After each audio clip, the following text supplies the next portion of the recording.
Muito bem, para você que está aqui presente nessa aula, seja muito bem-vindo. Meu nome é Juliano Melo, eu sou advogado nas áreas criminal e civil e nesse vídeo eu vou dar uma aula para você a respeito do seguinte tema: execução penal, remissão da pena pelo trabalho, tá? Esse vai ser o primeiro vídeo de 2 que eu farei a respeito de remissão de pena. Na parte 2 nós vamos falar a respeito da remissão pelo estudo e pela leitura, e nesse primeiro vídeo nós vamos falar a respeito da remissão da pena pelo trabalho. O que você vai precisar? Bom, eu disponibilizei o material de apoio, tá aqui na descrição do vídeo o link, você pode fazer uso, ele é seu, fique à vontade.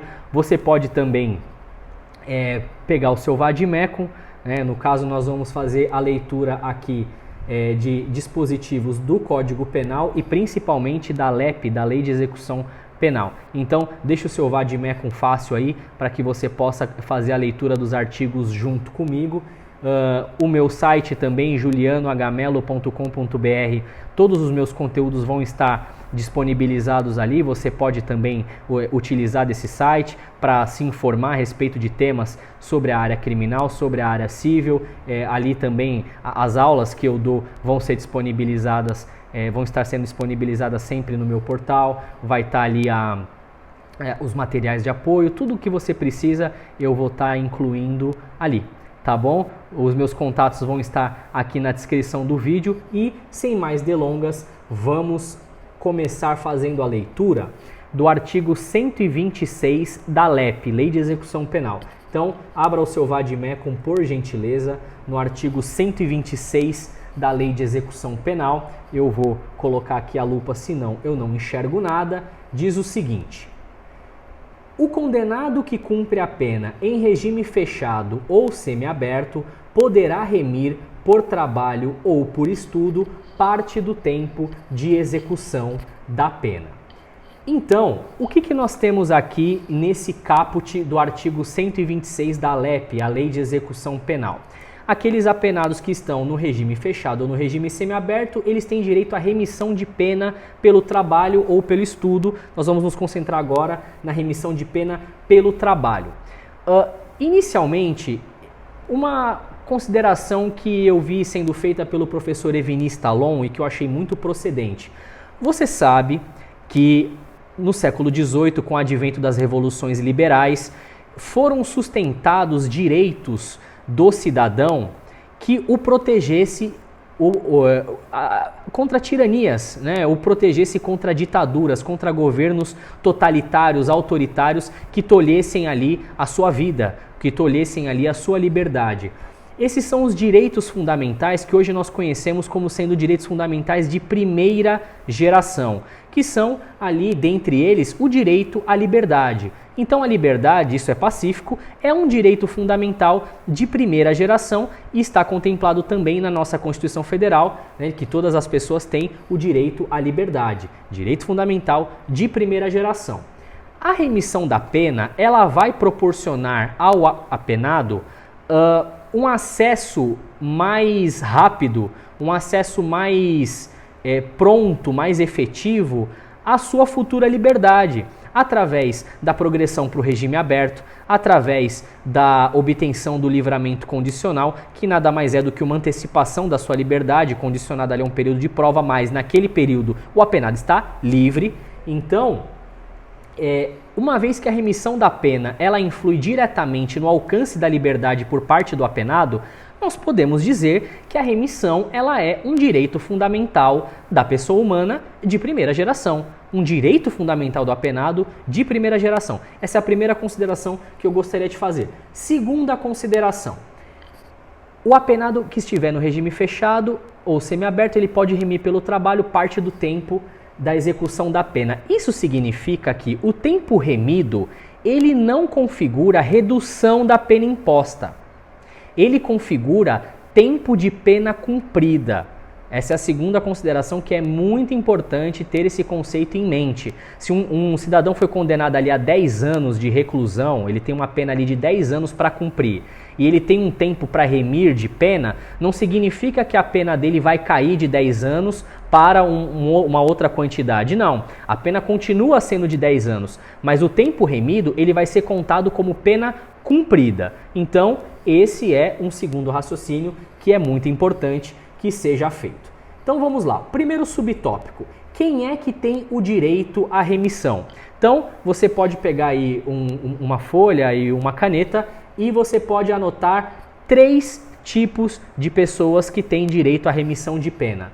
Apenados no regime fechado, apenados no regime semiaberto e os presos cautelares. Esses são os que têm o direito à remissão de pena pelo trabalho, tá? Remissão de pena por estudo e por leitura é uma outra coisa, nós vamos tratar na segunda aula a respeito desse assunto. Nessa primeira aula, vamos falar apenas sobre a remissão pelo trabalho. Então, esses 3 tipos de pessoa, eles têm direito à remissão da pena pelo trabalho.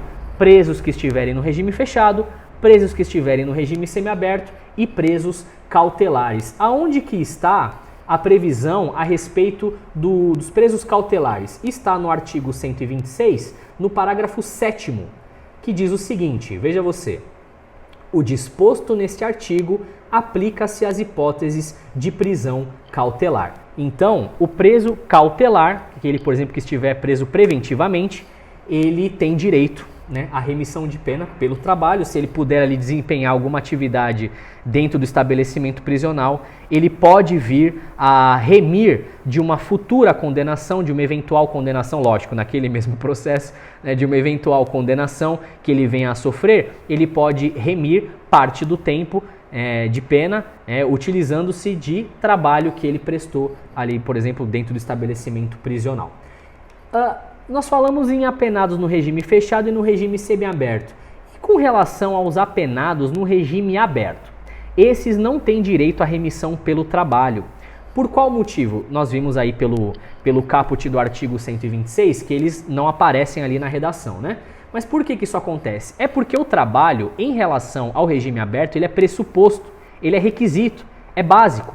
Você não vai poder progredir para o regime aberto, em regra, sem comprovar uma atividade laboral, sem ter um trabalho para fazer. Então, sendo assim, você trabalhar estando no regime aberto não configura nada a mais que você esteja fazendo que possa justificar a remissão de pena nesse aspecto do trabalho. Nós vamos ver que o apenado no regime aberto ele vai poder remir a pena pelo estudo, por exemplo, mas em relação ao trabalho não, tá? Porque o trabalho ele já é obrigação daquele que está no regime aberto. Que tipo de trabalho que gera remissão de pena? Basicamente, o tipo de trabalho que gera remissão de pena é qualquer trabalho, seja interno, ou seja, dentro do estabelecimento prisional, seja externo, ou seja, fora do estabelecimento prisional. Então, tanto o preso que trabalha ali na faxina do presídio, como o preso que trabalha numa empresa situada dentro do complexo penitenciário, ou até fora, uma empresa fora do estabelecimento prisional, vão ter igualmente o direito à remissão. Ponto interessante aqui, nessa questão do tipo de trabalho. Trabalho manual, artesanato, por exemplo, gera direito à remissão? Segundo o Superior Tribunal de Justiça, sim. O trabalho manual, artesanal, ele deve contar para remir o tempo de pena do preso, mesmo que ele tenha sido feito dentro da cela, mesmo que a administração penitenciária não tenha podido fiscalizar o tempo, por exemplo, desempenhado em relação àquele trabalho. Essa foi uma decisão que o STJ tomou no RESP, recurso especial 1.720.785. RESP, recurso especial 1.720.785. O apenado não pode ter o seu direito inviabilizado por eventuais dificuldades do Estado na fiscalização ali, nesse sentido do trabalho. Então, se o apenado puder comprovar que ele trabalhou, mesmo artesanalmente, mesmo manualmente, mesmo que dentro da cela, ele deve receber ali o benefício da remissão de pena. Acidente de trabalho. Se o apenado, isso é importante, se o apenado ele estava ali executando um trabalho que estava ali proporcionando a remissão, e ele sofre um acidente, não precisa ser um acidente de trabalho, pode ser qualquer acidente que venha a impedi-lo de executar o trabalho, ele deve continuar a ser beneficiado pela remissão da pena, tá? Então, não precisa ser um acidente de trabalho, mas qualquer tipo de acidente que venha a impedir o apenado de continuar exercendo o seu trabalho, nesse caso, ele deve continuar a ser beneficiado pela remissão. E se ele não estava trabalhando e aí veio a sofrer o acidente? Se ele quiser trabalhar agora, ele não vai poder mais. Nesse caso, ele não vai poder se beneficiar da remissão. Ele vai poder, pelo trabalho, né, óbvio. Ele pode se beneficiar ali das outras modalidades de remissão, por exemplo, pela leitura, pelo estudo, mas pelo trabalho, se ele já não estava trabalhando antes, ele não vai poder se beneficiar, tá? A matemática da remissão. Como que é feito o cálculo da remissão de pena pelo trabalho? Vamos lá. Para cada 3 dias de trabalho, jornada mínima de 6 a 8 horas,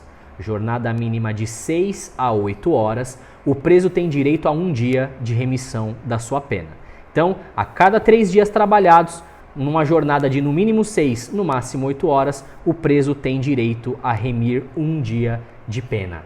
Então, novamente, lembrando, esse 1 dia, ele não vai ser descontado da sua pena. Ele não vai ser ali implicar redução da sua pena. Ele vai ser computado como tempo de pena cumprida, tá? Só para a gente não esquecer esse ponto.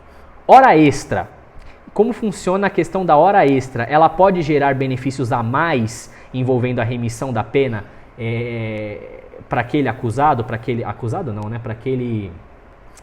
apenado? Pode ser por parte do acusado do preso preventivo, né? Mas mais precisamente aí, mais comumente em relação ao apenado, pode. A hora extra, ela pode sim, isso já é pacífico no STJ, de que o preso que trabalha ali numa jornada excedente a prevista no artigo 120, qual que é o artigo? No artigo 33, né, da LEP, no artigo 33 da Lei de Execução Penal, ele deve ser beneficiado sim pela hora extra. Porém, existe uma divergência no que se refere à matemática utilizada para o cálculo da remissão.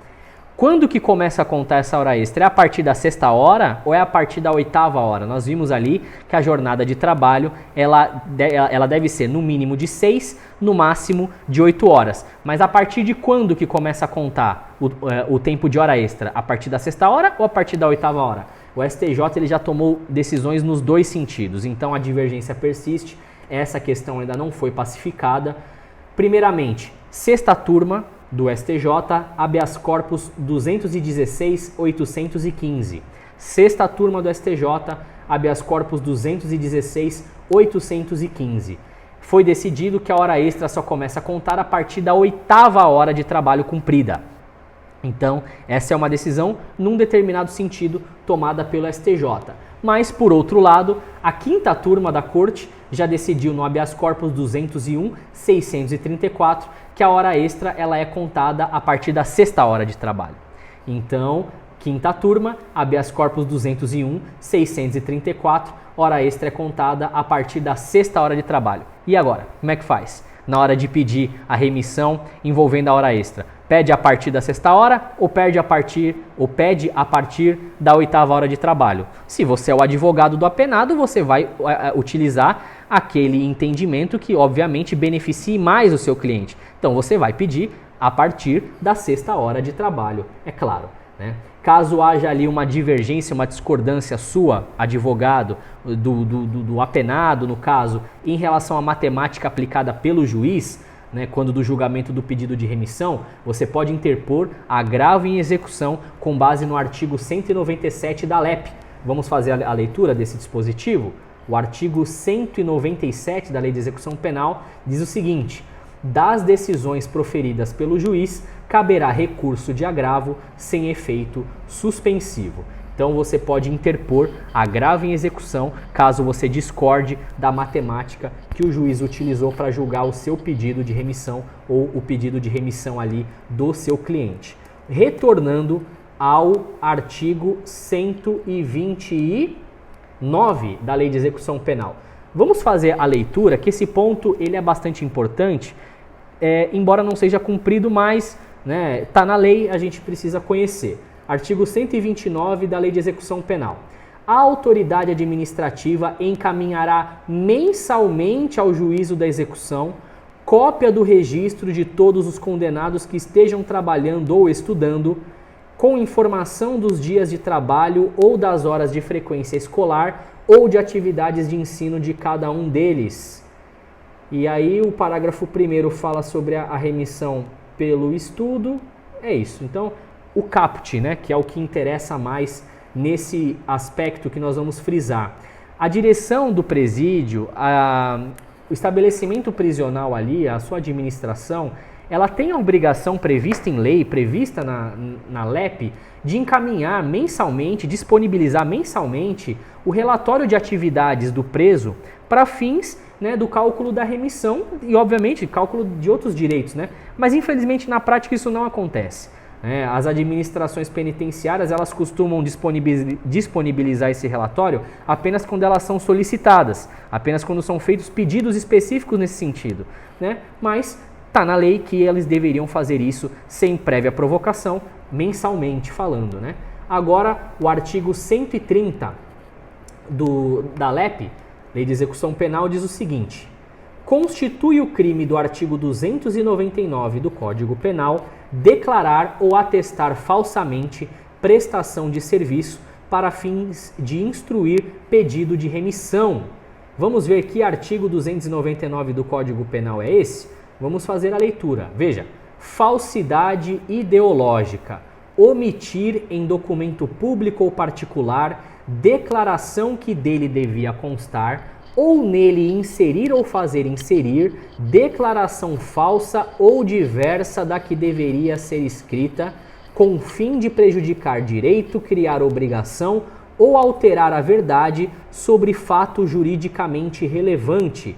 Pena: reclusão de 1 a 5 anos e multa se o documento é público, e reclusão de 1 a 3 anos e multa de R$500 mil a 5 contos de réis se o documento é particular. Parágrafo único: se o agente é funcionário público e comete o crime prevalecendo-se do cargo, ou se a falsificação ou alteração é de assentamento de registro civil, aumenta-se a pena de sexta parte. Então nós vimos aqui, conjugando esse artigo 130 da Lei de Execução Penal e o artigo 299 do Código Penal, que declarar ou atestar falsamente a prestação de serviço para fins de pedido de remissão é crime de falsidade ideológica. E é mais grave ainda se quem prestou a declaração foi um funcionário público, por exemplo, alguém de dentro do presídio.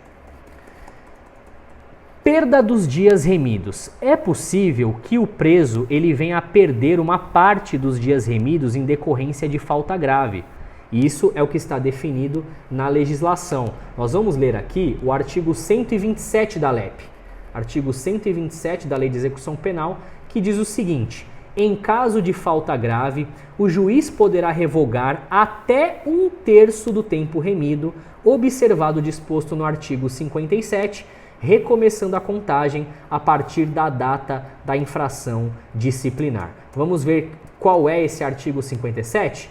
Diz o seguinte: da aplicação das sanções. Na aplicação das sanções disciplinares, levar-se-ão em conta a natureza, os motivos, as circunstâncias e as consequências do fato, bem como a pessoa do faltoso e seu tempo de prisão. Parágrafo único. Nas faltas graves, aplicam-se as sanções previstas nos incisos 3º a 5º do artigo 53 dessa lei.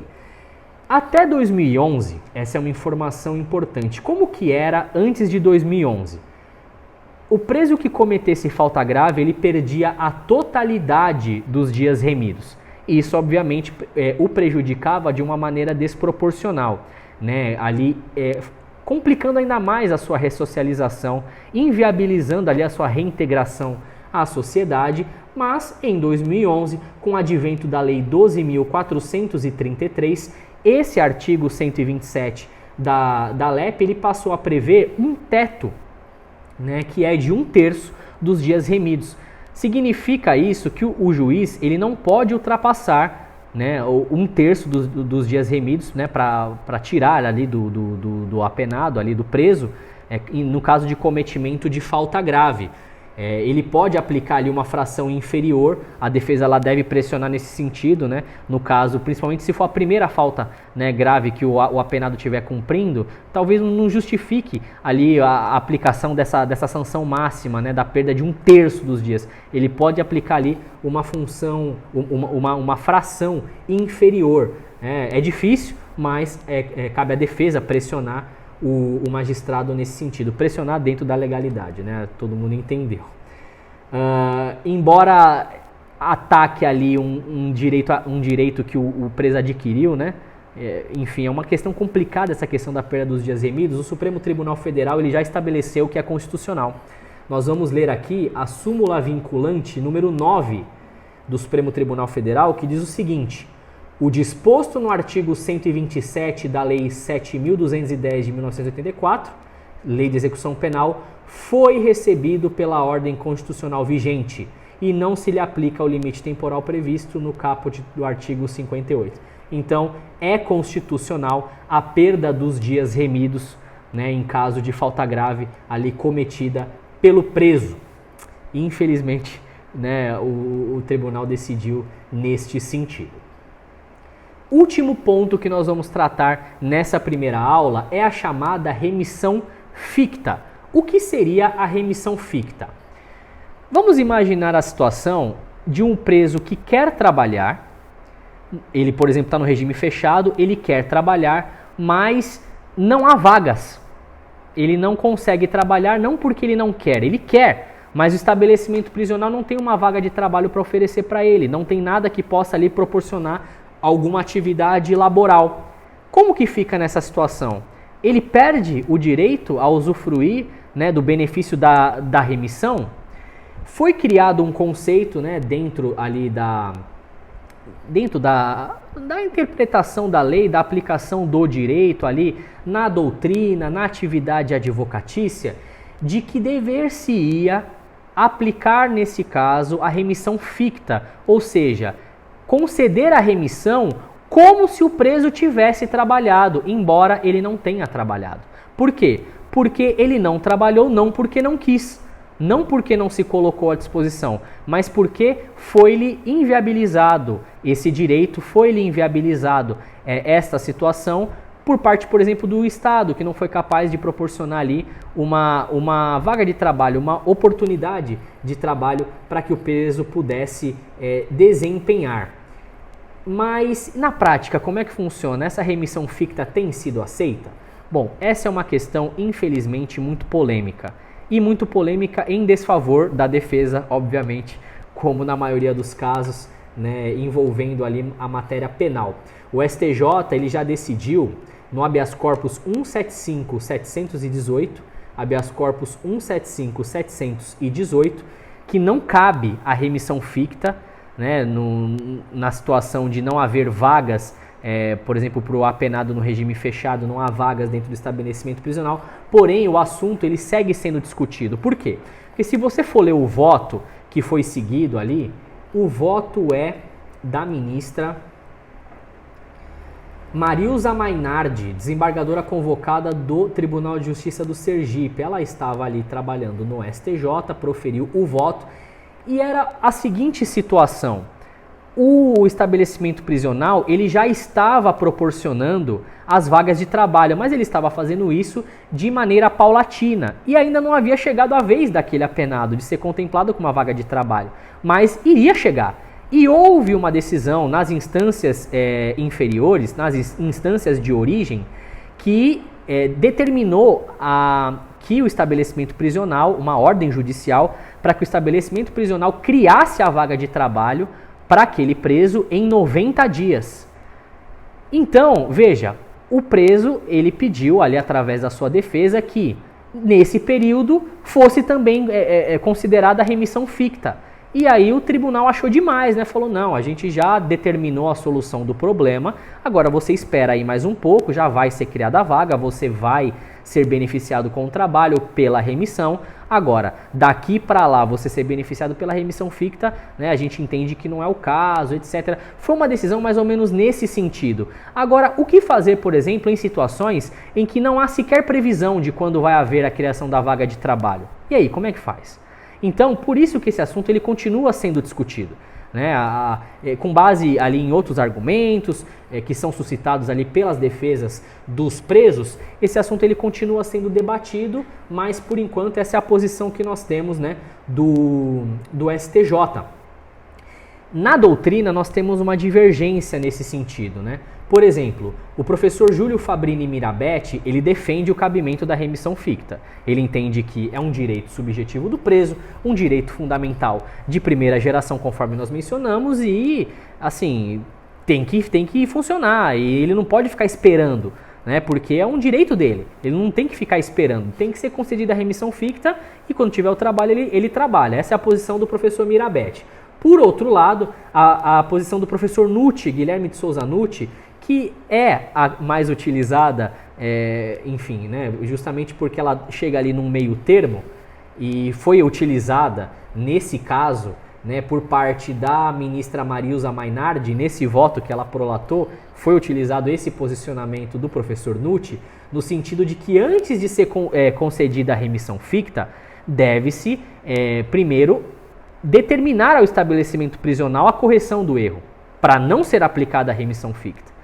Então, enfim, só então, não havendo o cumprimento dessa determinação, talvez por uma questão de impossibilidade, não dá para tanta gente trabalhar dentro do estabelecimento, é que talvez poderia se analisar a hipótese de conceder a remissão ficta para aquele apenado em específico, sem fixar uma tese geral nesse sentido, né? Essa foi a posição ali, posição doutrinária do professor Nutti, utilizada ali, adaptada, né, muitas vezes pela jurisprudência, mas enfim, a defesa deve continuar tentando, né? Vamos ver até quando essa discussão vai, né? E em algum momento esse assunto ele vai ser devidamente pacificado. Até lá a advocacia é incansável e mesmo depois que a situação for pacificada, a gente vai continuar pressionando, seja através da jurisprudência, né, por exemplo, seja através do Supremo Tribunal Federal, seja através do Congresso Nacional, que possa prever ali um direito a mais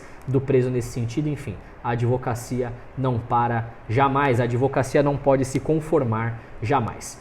Bom, esse era o assunto dessa primeira aula. São os aspectos mais importantes relativos à remissão da pena pelo trabalho, aquilo que você precisa saber de mais importante em relação à remissão de pena pelo trabalho. Novamente, essa é a aula 1 de 2. A segunda aula, que nós vamos postar mais para frente, ela vai tratar da remissão de pena pelo trabalho, pelo estudo e pela leitura. Pelo trabalho nós já falamos agora, né? Passamos aqui quase meia hora falando só sobre esse assunto. Novamente, você tem o material de apoio aqui na descrição desse vídeo, o link, o material de apoio é seu, faça com ele aquilo que você achar melhor, estude, anote, rabisque, coloque do lado ali as suas anotações, utilize ele para a sua atuação profissional, para os seus estudos na faculdade, para os seus estudos na pós, para os seus estudos para o concurso, enfim, utilize da maneira como melhor lhe aprouver.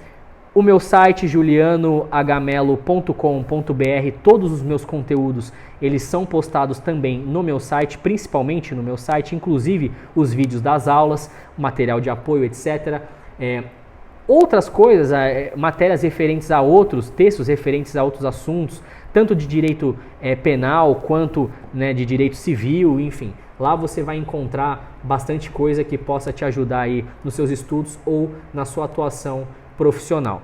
Novamente, meu nome é Juliano Melo, um prazer estar com você aqui nessa aula. Pedir para que você curta o vídeo se você ainda não tiver feito isso, se inscreva no canal, e ative o sino das notificações, obviamente, para que você possa receber um aviso sempre que eu fizer um vídeo novo. Pedir para que você comente o conteúdo, compartilhe o conteúdo nas suas redes sociais e nos seus grupos de WhatsApp. Se tiver dúvidas, mande as suas dúvidas aqui pelos comentários ou no meu e-mail, juliano@julianagamelo.com.br. Você pode falar comigo também pelo Instagram. Os meus contatos estarão todos aqui na descrição do vídeo. Fique à vontade, estou aí à sua disposição. Muito obrigado pela atenção, um grande abraço e até a próxima.